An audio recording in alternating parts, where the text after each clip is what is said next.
Hello students, myself Pooja Pandey. Today we are going to learn chapter number 7, structural and functional unit of our body, the cell.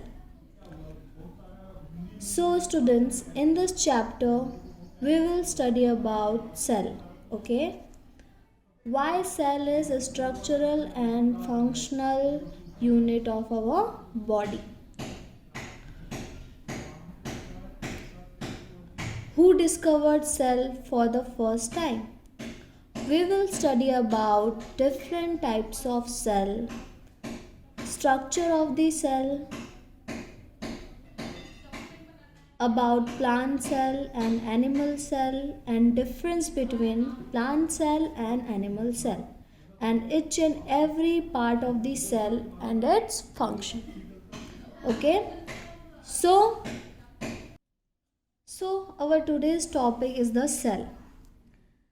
In the 17th century, in the year 1665, an English scientist named Robert Hooke invented a simple microscope for the very first time in 1665.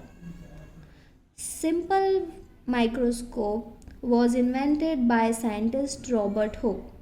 He was an English scientist. Okay?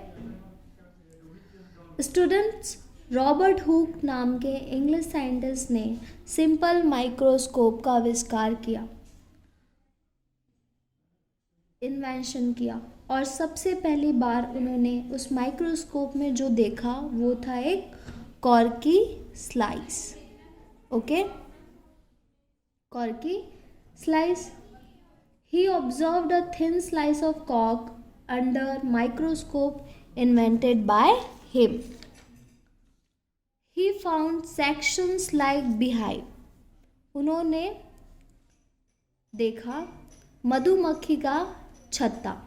मधुमक्खी के छत्ते में हमें जैसे structure दिखाई देते हैं, ठीक उसी तरह का स्ट्रक्चर उनको कॉर्क की थिन स्लाइस में दिखाई दिया. अब कॉर्क क्या होता है? कॉर्क वो है, कॉर्क प्लांट का ही एक पार्ट है, पेड़ का एक पार्ट है. तने के सॉफ्ट पोर्शन से बनाया जाता है कॉर्क. और जब उन्होंने कॉर्क के स्लाइस को देखा तो उन्हें मधुमक्खी के छत्ते की तरह के आकार उसमें दिखाई दिए, इस तरह से. ओके, और उसमें बहुत सारे सेक्शन दिखाई दे रहे थे. अब रॉबर्ट हुक ने उन सेक्शन का नाम सेल रखा. इन्होंने इन सेक्शंस का नाम सेल रखा. सेल का मतलब होता है स्मॉल कंपार्टमेंट्स. ओके, तो उन्हें कॉर्क में जो छोटे छोटे कंपार्टमेंट दिखाई दिए, उसकी जो रचना थी वो छोटे छोटे कमरों जैसी थी. उस वजह से उन्होंने उनका नाम सेल रखा. From time to time, scientists have attempted to study the structure of the cell, and after many studies have cleared that the house is made up of small units. The body is made up of small units, and these units are called as cells. Okay, and these units are called as cells. So students, Robert Hooke ने जो small compartments देखे थे उन्होंने उसको cell का नाम दिया. लेकिन रॉबर्ट हुक के बाद भी बहुत सारे साइंटिस्ट ने सेल पर स्टडी की, सेल के स्ट्रक्चर को समझने की कोशिश की. उन्होंने पाया कि हर लिविंग थिंग की बॉडी सेल से बनी होती है. जैसे कि जब हम घर बनाते हैं तो एक ईंट को जोड़कर घर बनाते हैं, वैसे ही एक एक सेल आपस में जुड़ कर लिविंग ऑर्गेनिज्म की बॉडी को बनाते हैं. इसका मतलब जिस तरह से कमरे को बनाने के लिए हर एक ईंट यूनिट हुई, उसी तरह हमारी बॉडी को कंपोज करने में, बनाने में हमारी बॉडी सेल्स की सहायता से कंपोज हुई. हर एक सेल आपस में जुड़ कर हमारी बॉडी का निर्माण करते हैं. ओके, और इसलिए हम सेल को smallest unit of living body कहते हैं। और अब आप समझ ही गए होंगे अब सेल का मतलब क्या हुआ। Cell is the smallest unit of living body. Cells are of different shape and sizes.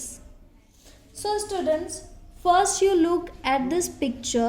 I am showing you different types of cell. Okay.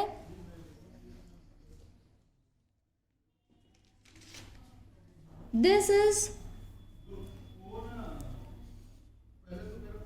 onion cell. Okay. This is onion cell. This is onion cell. This is fat cell. This is liver cell. This is sperm cell. This is nerve cell. This is amoeba. Okay, muscle cell. So students, this is the different types of cell.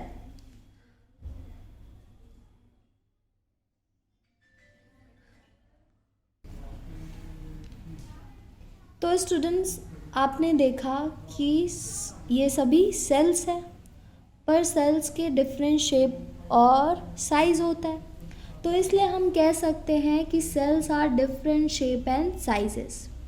You may know that some organism are made up of only one cell. Some organism जो होते हैं वो दो तरह के होते हैं, single celled organism and multi celled organism. Okay, single cell organism वो होते हैं जिसकी बॉडी सिंगल सेल की बनी होती है। पूरी बॉडी एक ही सेल से बनी होती है। हमारा शरीर अरबों खरबों सेल्स से मिलकर बना हुआ है। आपने मच्छर को देखा है, मच्छर की बॉडी कई तरह की सेल से मिलकर बनी होती है, और जिनकी बॉडी एक सेल से ज़्यादा सेल से मिलकर बनी होती है उन्हें मल्टी सेल्ड ऑर्गेनिज्म कहते हैं। जैसे कि amoeba, paramecium single celled organism है। Okay,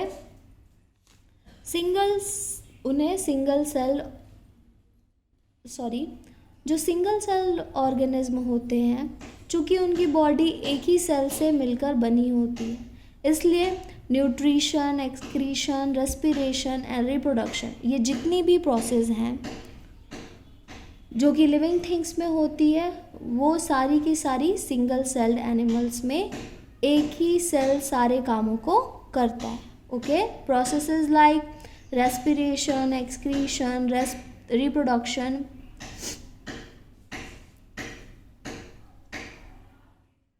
are carried out by single cell.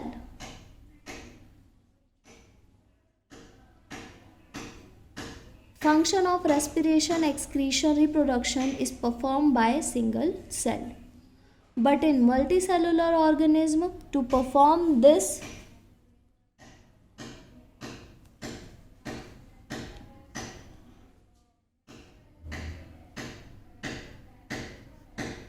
different functions. There are various cells, and these cells are divided into different groups, and these different groups of cell perform different functions in multicellular organism.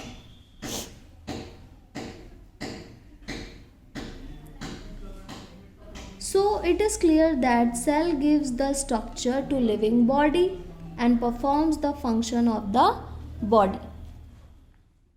Okay students, so we will call it structure and functional unit of our body. Amoeba is unicellular organism and which can live independently. Amoeba एक ही cell का बना हुआ होता है। Okay,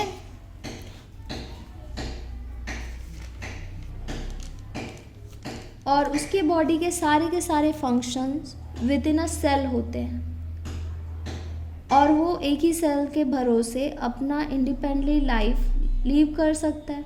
but if a cell of cheeks और a cell of onion are removed, they can't live independently. Multicellular organism अकेले cell function नहीं करती है, बल्कि ग्रुप ऑफ सेल्स उस काम को करता है। ओके, सो स्टूडेंट्स,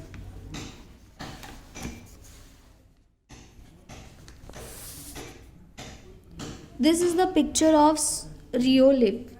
रियोलिफ मीन्स कुचई की पत्ती।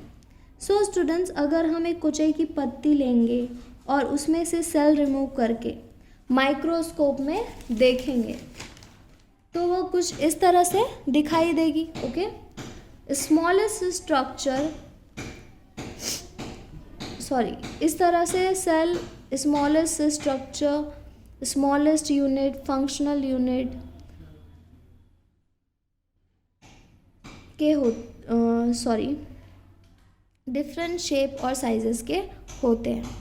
Now students, I will tell you about structure of the cell.